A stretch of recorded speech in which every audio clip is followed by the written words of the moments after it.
क्या कुछ अपडेट्स हैं? एनबीडब्ल्यू इशू हुआ है डॉक्टर रमीज के खिलाफ, लेकिन कहाँ है कोई क्लू लखनऊ पुलिस को मिल पाया है? तो उनके खिलाफ गिरफ्तारी पे 25,000 रुपए का इनाम भी घोषित कर दिया। एक बहुत बड़ा जो सवाल है कि डॉक्टर रमीज कहाँ है। एफआईआर दर्ज होने के बाद रमीज ने अपना मोबाइल फोन बंद कर लिया और उसकी लोकेशन अनट्रेसेबल है। हम लोग जल्दी नहीं गिरफ्तार कर पाते तो उसके खिलाफ हम कुर्की की कार्रवाई भी अमल में लाएंगे। क्या इस इनामी राशि का मतलब ये मानकर चलें कि लखनऊ पुलिस प्राथमिक तौर पर डॉक्टर रमीज को ढूंढ पाने में नाकामयाब है? जो जनता है उसके बारे में सूचना दे सके और वो अपराधी पकड़ा जा सके। पहली पत्नी कहाँ है? पीड़िता से बयान पर क्या कुछ बोला है? उन तमाम सवालों पर, उन तमाम एंगलों पर कोई अपडेट है? मॉडस ऑपरेंडी पे काम तो नहीं कर पाई है पुलिस। उस आरोप को इनकार कर दिया कि वो रमीज की पहली पत्नी नहीं। सिर्फ इतना है कि पुलिस हवा में एक तीर चला रही है और इस उम्मीद पे तीर चला रही है कि वो तीर कब निशाने पे लगे और कब रमीज पकड़ा जाए। अगर वो रमीज की पहली पत्नी नहीं, फिर वो लड़की है कौन? वो रमीज के संपर्क में किस तरीके से रही? क्या इस बारे में, इस बाबत कोई जानकारी? तो वो सिर्फ एक गवाह हो सकती है या वो एक इस केस की एक कड़ी हो सकती है। तो पुलिस को उससे पूछताछ करने के लिए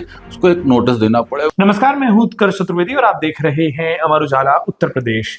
राजधानी लखनऊ के केजीएमयू में रेजिडेंट डॉक्टर के एक युवती का धर्मांतरण कराने का जो पूरा मामला है, वो अभी भी कई सारे सवाल हैं जो उसमें अनसुलझे हैं, अभी भी चर्चा का विषय बना हुआ है और ये केस अब तक अपनी अगली सीढ़ी पर, अगर मैं कहूं तो, पहुंच नहीं पा रहा है। लगातार डॉक्टर रमीज, जो कि रेजिडेंट डॉक्टर थे, जिन पर ये पूरा का पूरा आरोप है, वो पुलिस की गिरफ्त से बाहर चल रहे हैं। उनके खिलाफ एनबीडब्ल्यू यानी कि नॉन बेलेबल वारंट भी इशू हो गया है। लेकिन अब इस पूरे मामले में क्या प्रोग्रेस हुई है, पीड़िता का क्या कुछ कहना है, उस तथाकथित रूप से पहली पत्नी का क्या कुछ कहना है, मेरे सहयोगी सैयद शगीर अब्बास साहब मेरे साथ मौजूद हैं। शगीर जी, इस पूरे मामले में हम जैसा लगातार बोल रहे हैं कि क्या कुछ अपडेट्स हैं? एनबीडब्ल्यू इशू हुआ है डॉक्टर रमीज के खिलाफ, लेकिन कहाँ है कोई क्लू लखनऊ पुलिस को मिल पाया है? जी बिल्कुल, आपने सही कहा कि डॉक्टर रमीज के खिलाफ एनबीडब्ल्यू जारी हो गया है। सिर्फ एनबीडब्ल्यू ही जारी नहीं हुआ, एनबीडब्ल्यू जारी होने के साथ ही साथ डीसीपी पश्चिम विश्वजीत श्रीवास्तव ने उनके खिलाफ गिरफ्तारी में 25,000 रुपए का इनाम भी घोषित कर दिया है। तो एक नया अपडेट ये भी है हमारे। हाँ, ये जरूर है कि इसमें एक बहुत बड़ा जो सवाल है कि डॉक्टर रमीज कहाँ है। ये बात अभी तक न तो पुलिस को पता है और न केजीएमयू प्रशासन को पता चल पाई। एफआईआर दर्ज होने के बाद रमीज ने अपना मोबाइल फोन बंद कर लिया और उसकी लोकेशन अनट्रेसेबल है अभी तक पुलिस के अनुसार। कि पुलिस का कहना है कि वो ट्रेस नहीं हो पा रहा, इसीलिए उसके खिलाफ 25,000 रुपए का इनाम भी घोषित किया गया और एनबीडब्ल्यू भी जारी किया। अभी कुछ ही देर पहले मेरी डीसीपी से बात हो रही थी तो उन्होंने कहा था कि हम प्रयासरत हैं कि अब अगर रमीज को हम लोग जल्दी नहीं गिरफ्तार कर पाते तो उसके खिलाफ हम कुर्की की कार्रवाई भी अमल में लाएंगे या उसके घर की कुर्की भी करेंगे। क्या ये माना जाए आपने, क्योंकि कई सारी क्राइम स्टोरीज को या क्राइम की, अपराध की घटनाओं को कवर किया है, क्या इस इनामी राशि का मतलब ये मानकर चलें कि लखनऊ पुलिस प्राथमिक तौर पर डॉक्टर रमीज को ढूंढ पाने में नाकामयाब है, इसलिए वो उस इनाम के जरिए थोड़ा सा जनता का सपोर्ट, समर्थन भी चाहती है कि कुछ जानकारी, कुछ क्लू मिल पाए? वो क्लूलेस है टीम जो इस पूरे केस को देख रही है? बिल्कुल, हकीकत तो यही कह सकते हैं। इनाम का आशय ही यही होता है कि इनाम इसलिए घोषित किया जाता है ताकि उस अपराधी के बारे में, डॉक्टर रमीज का कोई ऐसा क्राइम रिकॉर्ड नहीं है कि आप इतने बड़े अपराधी हो कि आप पर इनाम घोषित करना पड़े। हाँ, लेकिन लीगली इनाम घोषित कर सकती है किसी पर भी। कोई जरूरी नहीं है कि उसके खिलाफ कोई अपराध पहले से पंजीकृत हो।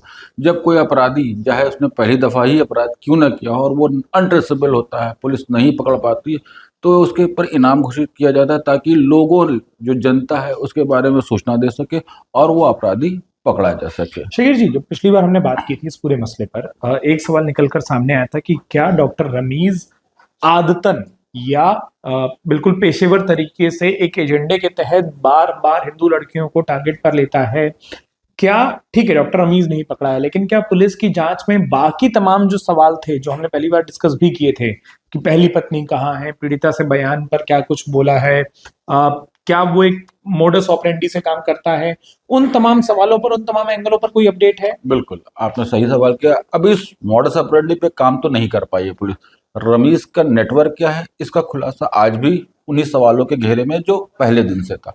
हाँ, पीड़िता का बयान जरूर पुलिस ने मजिस्ट्रेट के सामने कराया है। जो पीड़िता एफआईआर जिसने, उसने मजिस्ट्रेट के सामने दिए गए बयान में, जो अनऑफिशियल है, क्योंकि ये मजिस्ट्रेट का बयान ऑफिशियल सार्वजनिक तौर पर, सार्वजनिक नहीं था, अनऑफिशियली जो सूत्र बताते वो यही बताते उसने वही सारे आरोप फिर से दोहराए जो उसने एफआईआर में लगाया। मतलब वो अपने बयान पर जो सार्वजनिक तौर पर महिला आयोग के सामने दिया था उस पर कायम है। कायम है बिल्कुल। अब रही बात उसी करण में जो एक और महिला है जो पहली पत्नी हुई है जिस पर दावा किया उससे पुलिस ने बातचीत की है, वो फिलहाल दिल्ली में बताई गई है।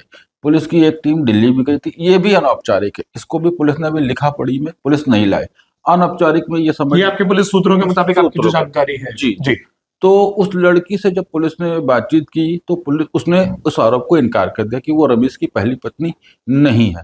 अब यहाँ पर पेच फंस जाता है पुलिस के सामने कि अगर वो लड़की ये कह देती कि हाँ वो पहली पत्नी है तो मामला कुछ आगे बढ़ने की उम्मीद थी।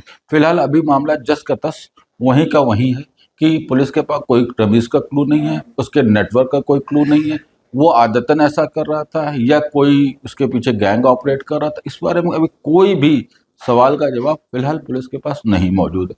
सिर्फ इतना है कि पुलिस हवा में एक तीर चला रही है और इस उम्मीद पे तीर चला रही है कि वो तीर कब निशाने पे लगे और कब रमीज पकड़ा जाए। हाँ ये जरूर है कि एक बहुत बड़ी चुनौती है कि लखनऊ जैसी हाईटेक पुलिस हमारे पास मौजूद है, तमाम संसाधन है, मुखबिर तंत्र है, सर्विलांस है, और उस सब चीज़ों को रमीज ने फेल कर रखा है, पुलिस नहीं पकड़ पा रही। एक आखिरी सवाल जो मेरे मन में आ रहा है वो ये कि अगर वो लड़की जो दिल्ली में जैसे जाकर पुलिस अनौपचारिक तौर पर मिली है, अगर वो रमीज की पहली पत्नी नहीं है जैसे दावा या आरोप लगे थे, फिर वो लड़की है कौन और वो रमीज के संपर्क में किस तरीके से रही, क्या इस बारे में इस बाबत कोई जानकारी है? हाँ बिल्कुल, आपने सही सवाल किया। पुलिस से जब इस बारे में हम लोगों ने सवाल किया तो पुलिस का कहना है कि हम लोग उस लड़की को नोटिस दे रहे हैं, उस लड़की को नोटिस दे के इन सारे सवालों का जवाब तलाशने का प्रयास किया जाएगा, क्योंकि अभी जो पुलिस की बात हुई है वो अनौपचारिक बात हुई है। ये सारी बातें ऑन रिकॉर्ड लाने के लिए पुलिस को उसको एक नोटिस देना पड़ेगा, लीगल नोटिस, क्योंकि वो आरोपी नहीं है और ना ही वो किसी मामले में अभी फिलहाल औपचारिक रूप से पीड़ित है।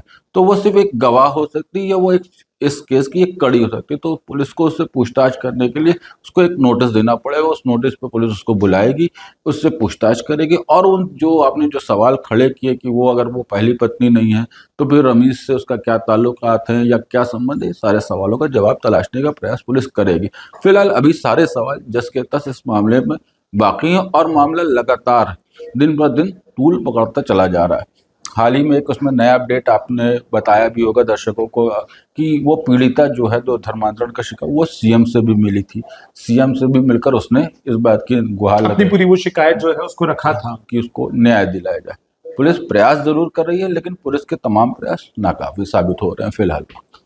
कुल मिलाकर एक चीज समझ आ रही है कि हम जहां पर इस वक्त खड़े हैं वो ये है इस पूरे केस में कि विधिक प्रक्रियाएं हैं वो कुछ आगे बढ़ी हैं, कि जैसे एनबीडब्ल्यू इशू हो जाना डॉक्टर रमीज के खिलाफ, उस पीड़िता का मजिस्ट्रेट के सामने अपने बयान को दर्ज कराना और उसके साथ ही साथ डॉक्टर रमीज के न मिलने की सूरत में लखनऊ पुलिस की ओर से उन पर इनाम घोषित करना।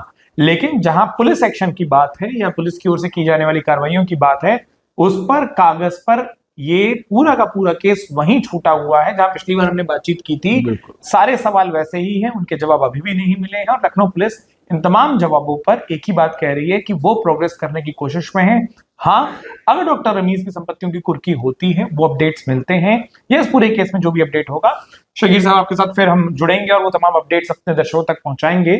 फिलहाल आपका अपना पूरा वक्त देने के लिए और तमाम दर्शकों का इस पूरी जानकारी से जुड़ने के लिए बहुत बहुत शुक्रिया। ये पूरी घटना और ये पूरी अपडेट आपको किस तरीके से लगी है, मैं कमेंट करके अपनी राय से जरूर जाहिर करें, उसके बारे में हमें जरूर बताएं और साथ में उत्तर प्रदेश की महत्वपूर्ण खबरों को सबसे पहले देखने के लिए अमर उजाला उत्तर प्रदेश को सब्सक्राइब करना बिल्कुल ना भूलें। अपना वक्त देने के लिए आप सभी का बहुत बहुत शुक्रिया। अगर आप ये वीडियो YouTube पर देख रहे हैं तो हमारे चैनल को सब्सक्राइब करें और बेल आइकन को दबाना ना भूलें। अगर आप Facebook पर ये वीडियो देख रहे हैं तो हमारे पेज को लाइक करें।